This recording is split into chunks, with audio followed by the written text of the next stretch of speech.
Olá, olá. Hoje eu quero trazer uma situação bem curiosa e perigosa.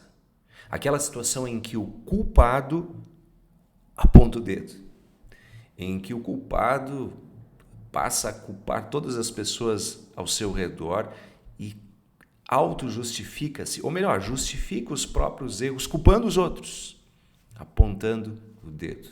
Essa é uma situação irônica, mas muito perigosa, especialmente diante de Deus e da vida espiritual. Por isso requer que a gente tenha muita atenção, que a gente observe a nossa vida, primeiramente, e também nos oriente mutuamente para que isso não aconteça com ninguém.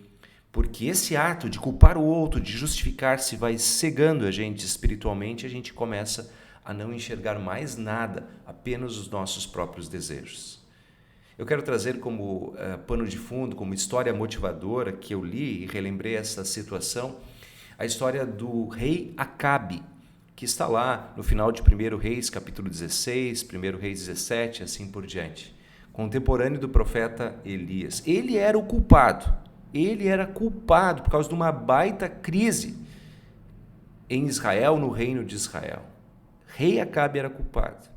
E num determinado momento, se a gente pegar lá em 1 Reis, capítulo 18, depois até conto um pouquinho melhor do contexto, mas o versículo é o 17, que tem assim um momento em que o Elias, o profeta de Deus, se aproxima, está na visão do rei Acabe, e o que o rei Acabe faz? Ele aponta para o Elias e diz: está aí o culpado, está aí o perturbador, aquele que tem trazido problemas para o reino de Israel. Veja aqui, na introdução que eu fiz, o rei Acabe é o culpado. Eu vou colocar aqui o contexto para vocês, mas ele aponta para Elias. Aponta para Elias como o perturbador.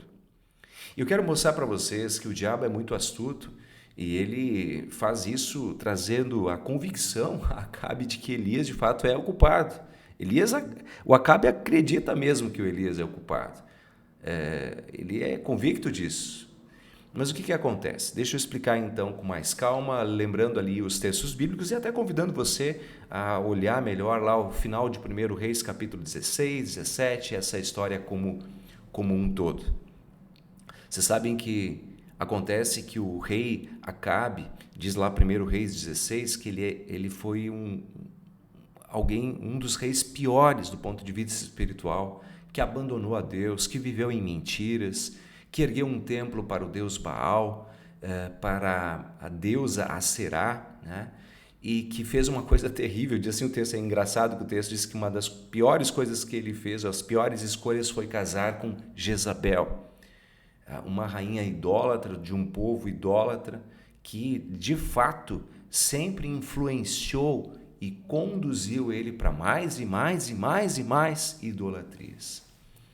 É interessante, então, que esse Deus chamado Baal era considerado o Deus da fertilidade, o Deus que enviava chuvas, que dava boas colheitas. E, diante desse cenário idólatra, o profeta Elias vai diante do rei Acabe para repreendê-lo, para mostrar o seu erro, para mostrar o quanto ele estava errado. E, sendo uma situação de emergência, de que precisava de algo duro para que ele percebesse os seus erros, Elias, em nome do Senhor, diz: não choverá enquanto eu não der a ordem em nome do Senhor.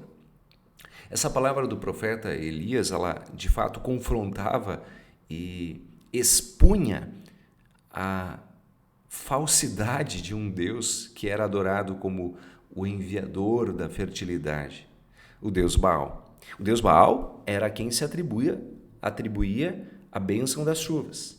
E aí aparece Elias e diz: em nome do Deus de Abraão, Isaque, Jacó, em nome do Deus Criador, eu digo, não vai chover. E aí o que acontece? Durante os próximos 3 anos não chove. Seca, crise, economia destruída.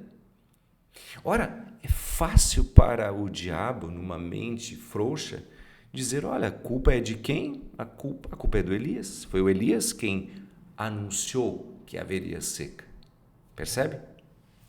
Esse é o ponto, pessoal.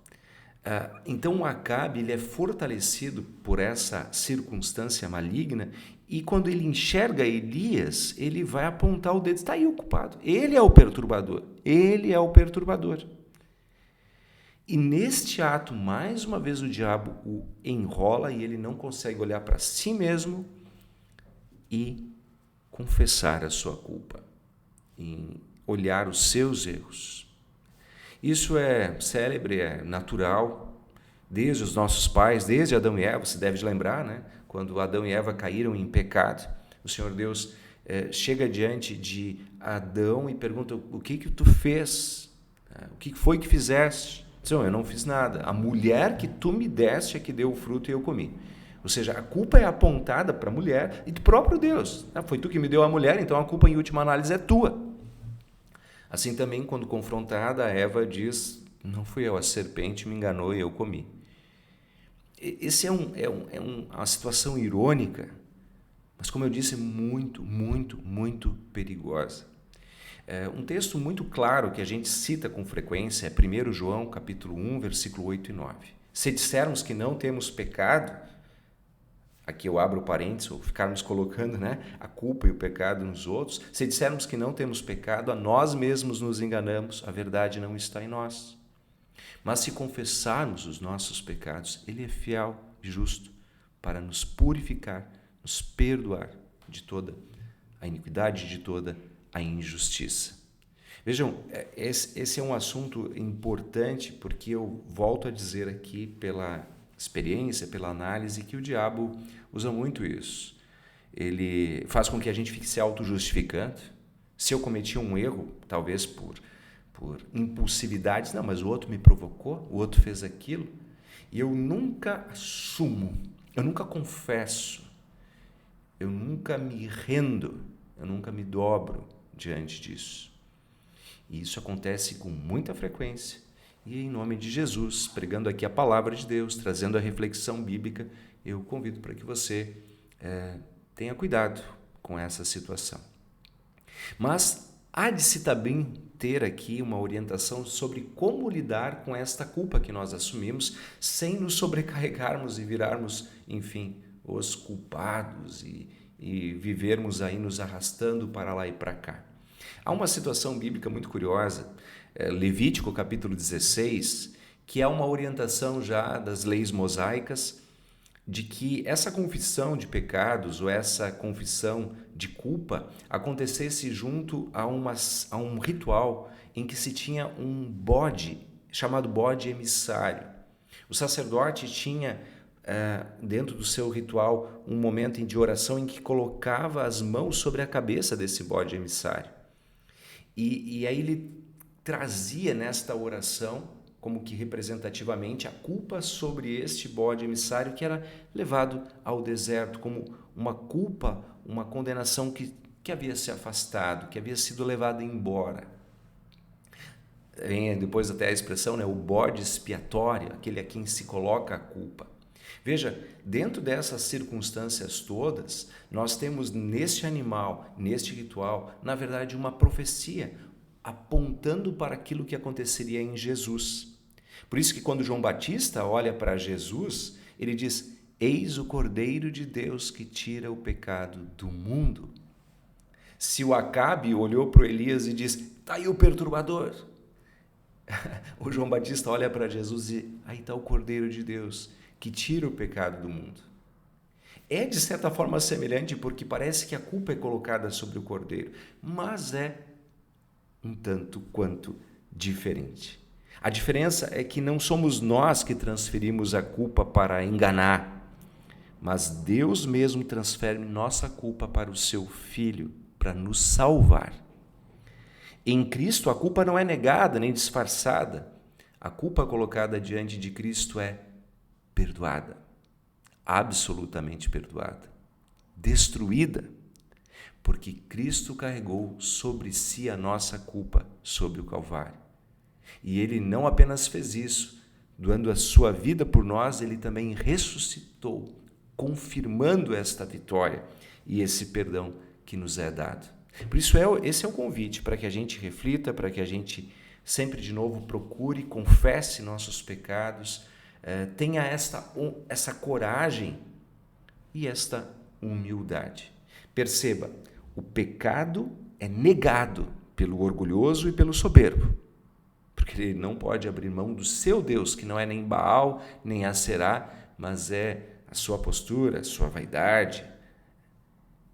O pecado é negado pelo orgulhoso, confessado pelo arrependido e humilde, mas ele é absolutamente perdoado somente por Cristo. Por isso, o convite é assim, não transfira a culpa. Essa situação que eu coloquei no início, de que o culpado aponta o dedo, não transfira a culpa para outro. Transfira ou coloque a sua fé para aquele que levou sobre si as nossas iniquidades e a nossa culpa.